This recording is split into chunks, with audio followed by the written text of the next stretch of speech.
أعوذ بالله من الشيطان الرجيم. بسم الله الرحمن الرحيم. نحمده ونصلي على رسوله الكريم. أما بعد، سورة الممتحنہ آیت نمبر 11 سے 13. فَإِن فَتَاكُمْ شَيْءٌ مِّنْ أَزْوَاجِكُمْ إِلَى الْكُفَّارِ فَعَاقَبْتُمْ فَآتُوا الَّذِينَ ذَهَبَتْ أَزْوَاجُهُمْ مِثْلَ مَا أَنفَقُوا وَاتَّقُوا اللَّهَ الَّذِي أَنْتُمْ بِهِ مُؤْمِنُونَ. يَا أَيُّهَا النَّبِيُّ إِذَا جَاءَكَ الْمُؤْمِنَاتُ يُبَايِعْنَكَ على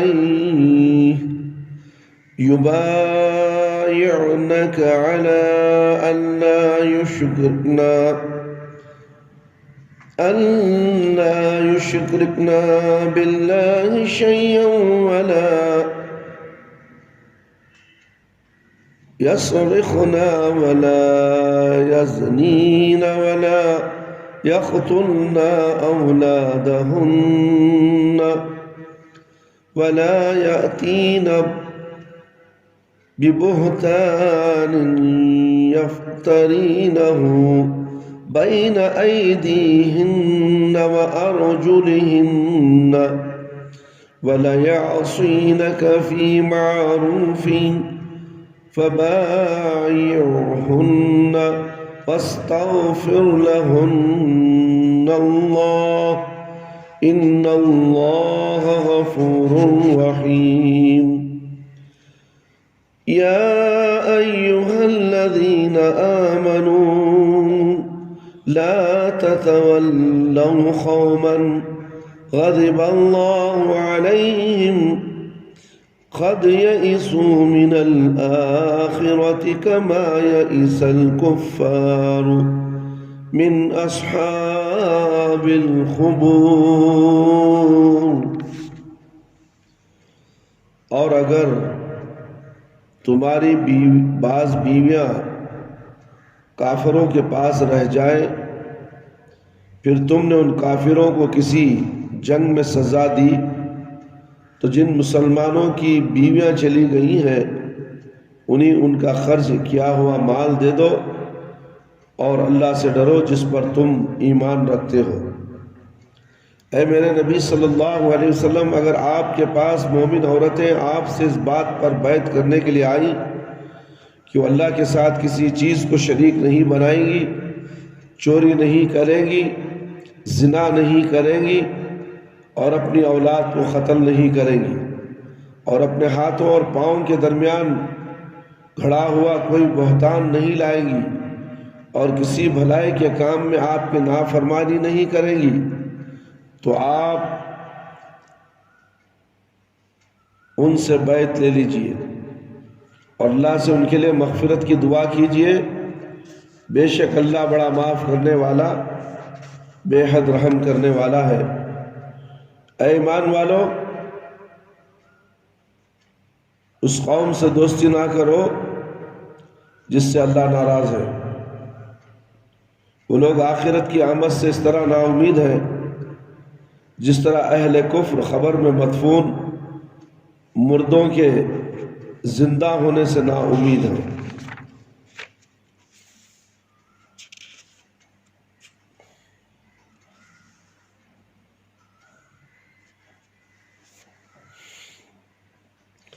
اللہ تعالیٰ نے فرمایا کہ اگر کوئی عورت مرتد ہو کر کافروں کے پاس چلی جائے اور کسی کافر سے شادی کر لے اور وہ کافر شوہر اس کا مہر اس کے پہلے مسلمان شوہر کو واپس نہ کرے اور بعد میں مسلمانوں کی ان کافروں سے جنگ ہو جائے جس میں مسلمانوں کو مال غنیمت حاصل ہو، تو اس مسلمان شوہر کو اس مال میں سے وہ مال دے دیا جائے گا جو اس نے بطور مہر ادا کیا تھا۔ قتادہ رحمہ اللہ کہتے ہیں کہ جن اصحاب رسول کی بیویاں مرتد ہو کر کافروں کے پاس چلی جاتی تھیں اور پھر مال غنیمت حاصل ہوتا تھا تو ان لوگوں کی مجموعی مال غنیمت سے مہر کی رقم ادا کر دی جاتی تھی۔ پھر باقی مال غنیمت کی تقسیم عمل میں آتی تھی۔ آیت کے آخر میں اللہ تعالیٰ نے فرمایا کہ اے اہل ایمان، تم لوگ اس اللہ سے ڈرتے رہو جس پر ایمان لائے ہو، یعنی ایمان کے تقاضوں کو پورا کرتے رہو۔ اس آیت کریمہ کو بیعت النساء والی آیت کہتے ہیں، اس لیے کہ اس میں اللہ تعالیٰ نے فتح مکہ کے وقت اپنے رسول صلی اللہ علیہ وسلم کو عورتوں سے بیعت لینے کی اجازت دی ہے۔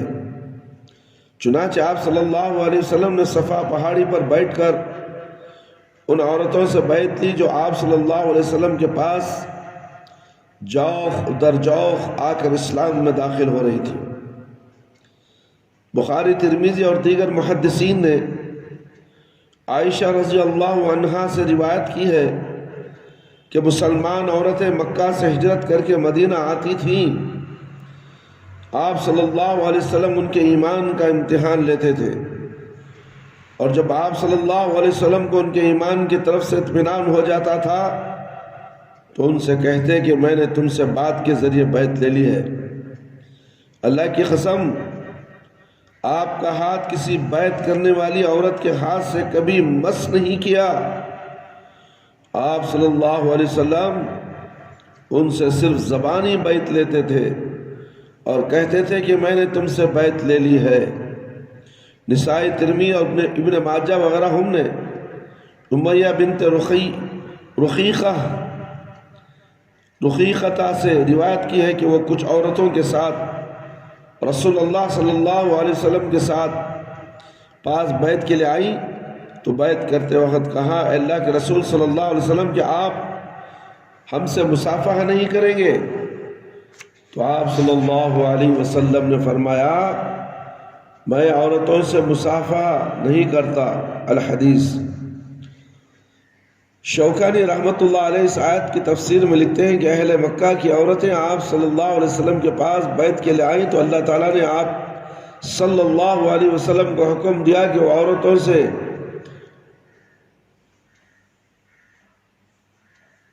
مندرجہ ذیل امور پر بیعت لیں، اللہ کے ساتھ کسی کو شریک نہ بنائیں، چوری نہ کریں، زنا نہ کریں، اپنی اولاد کو قتل نہ کریں۔ حافظ ابن کثیر رحمۃ اللہ علیہ لکھتے ہیں کہ قتل کی ممانعت بچے کے وجود میں آ جانے کے بعد اور ولادت سے قبل جب بچہ رحم مادر میں ہوتا ہے، دونوں حالتوں کو شامل ہے۔ انتہی اپنے شوہروں کی طرف دوسروں کی اولاد کو منسوب نہ کریں۔ قرآن کریم میں اس افتراء پردازی کو اس بہتان کا نام دیا ہے جس عورت اپنے دونوں ہاتھوں، دونوں پاؤں کے درمیان کھڑتی ہے، اس لیے کہ اس کا پیٹ جس میں بچے کو ڈھوتی ہے اس کے دونوں ہاتھوں کے درمیان ہوتا ہے، اور وہ شرمگاہ جہاں سے بچہ کو جنتی ہے اس کے دونوں پاؤں کے درمیان ہوتی ہے۔ اور آخری بات یہ ہے کہ وہ آپ کے اوامر و نواہی کی نافرمانی نہ کریں۔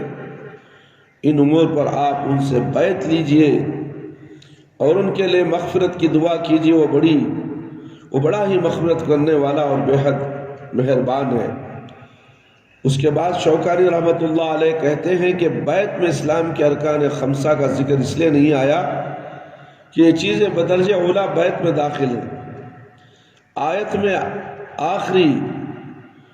میں ان گناہوں کا بطور خصوص ذکر کیا جس کا ارتکاب بالعموم عورتیں کرتی ہیں۔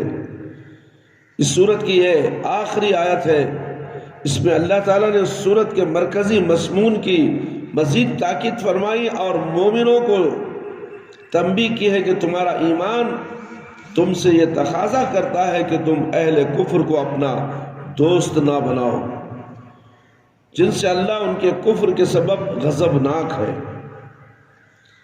بعض مفسرین نے اس آیت کو یہود کے ساتھ خاص کر دیا، اس لیے کہ یہاں کہا گیا ہے کہ اللہ کا ان پر غضب نازل ہو چکا ہے، اور یہود ہی وہ لوگ ہیں جن کی قرآن کریم کی دوسری آیتوں میں صفت بتائی گئی ہے۔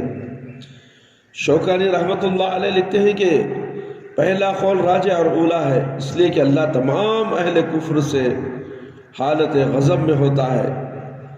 ان کافر قوموں کی دوسری صفت یہ ہے کہ انہیں آخرت پر ذرہ برابر ایمان نہیں ہے، جسے ان سے پہلے کافروں کا آخرت پر ایمان نہیں تھا، جبھی تو سرکشی کی راہ اختیار کرتے ہیں اور زمین میں فساد پھیلاتے ہیں۔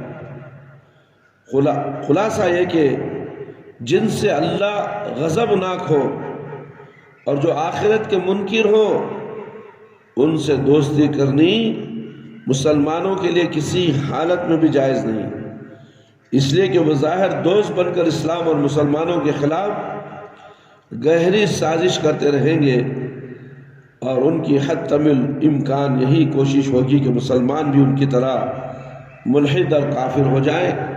وباللہ توفیق۔ اللہ تعالیٰ سے دعا ہے کہ اللہ تعالیٰ مجھے اور آپ تمام کو ان تمام قرآن اور حدیث کی باتیں جو ہم نے آپ کے سامنے پیش کی ہیں، اس پر غور و فکر کرتے ہیں، اس پر عمل کرنے کی اللہ ہم سب کو توفیق عطا فرمائے۔ اللہ تعالیٰ ہم سب کو قرآن اور حدیث کی بتائی ہوئی اصولوں پر، قاعدہ خانوں پر، شریعت پر پابندی کے ساتھ عمل کرتے ہیں، اس پر چلنے کی توفیق عطا فرمائے۔ آمین یا رب العالمین۔ اللہ تعالیٰ ہم سب کو صراط مستقیم پر چلائے۔ اے اللہ ہم سب کو 5 وقت نماز پڑھنے والا بنا دے، وقت پر نماز پڑھنے والا بنا دے، ہماری نمازوں میں خشوع اور خضوع عطا فرما، ہماری جائز دعاؤں کو قبول فرما لے۔ اے اللہ شرک سے بچا لے، بدعت سے بچا لے، ہم سب کو صراط مستقیم پر چلا دے۔ اے اللہ ہر موذی بیماری کی اے اللہ ہماری حفاظت فرما، ہر موذی بیماری سے تو حفاظت فرما، پھیلنے والی بیماریوں سے تو حفاظت فرما، لا علاج بیماریوں سے تو ہماری حفاظت فرما۔ اے اللہ تو رحم کرنے والا ہے، ہم سب پہ رحم فرما میرے پروردگار۔ یا رب العالمین تو ہماری دعاؤں کو قبول فرماتا ہے، ہماری دعاؤں کو قبول فرما لے۔ جو بھی لوگ موذی بیماری میں لا علاج بیماریوں میں مبتلا ہیں، اللہ تمام کو بھی شفائے کلی، شفائے عاجلہ، شفائے کاملہ عطا فرما۔ اے اللہ قبر کے عذاب سے بچا لے، جہنم کی آگ سے بچا لے، قبر کے سوالات بالکل آسان کر دے، قبر کی تاریکی کو روشنی میں بدل دے، میدان حشر میں رسوائی سے بچا لے۔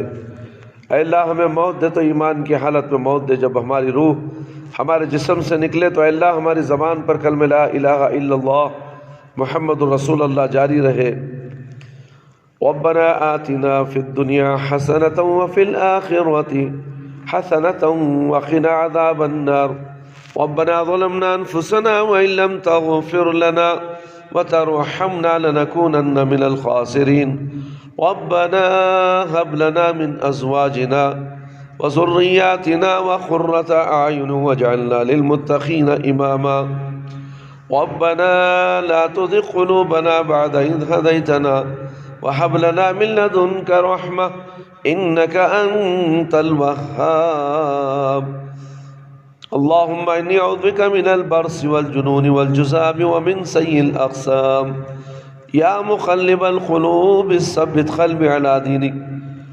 اللهم أذهب حرها وبردها ومرضها۔ اللهم أجرني من النار، اللهم أجرني من النار، اللهم أجرني من النار۔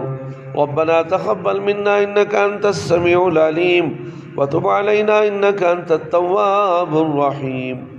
سبحان ربك رب العزة عما يصفون وسلام على المرسلين والحمد لله رب العالمين۔ يا حي يا قيوم برحمتك أستغيث۔